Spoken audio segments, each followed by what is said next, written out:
mahal ka, hindi ka kayang baliwalain. Ang taong mahal ka, hindi ka matitiis. At ang taong mahal ka kahit bali-baliktarin ang sitwasyon. Hindi deadma ang nararamdaman mo sa taong concern talaga sa'yo. Kapag totoo ang pagmamahal, walang kondisyon. Hindi niya susukatin kung gaano ka kaganda o kung gaano ka kagaling o kung perfect ba ang lahat ng moves mo. Kahit makita niya ang flaws mo, kahit makita niya yung mga pagkakamali mo, pipiliin ka pa rin niya. Kasi sa totoo lang, madali ang magmahal sa best version ng isang tao. Pero ang tunay na pagmamahal, kaya ka pa rin yakapin kahit sa worst mo.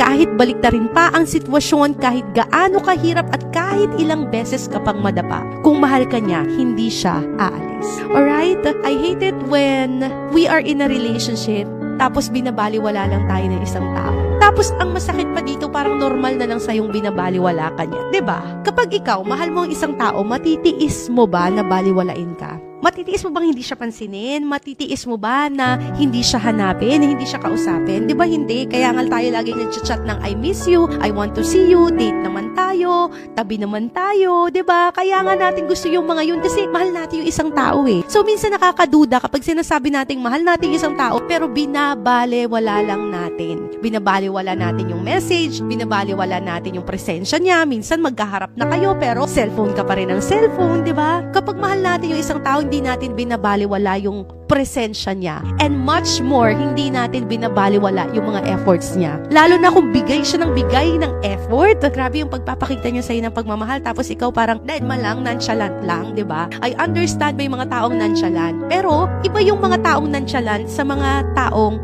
mapabaliwala lang talaga. And I hope na kahit na hindi tayo express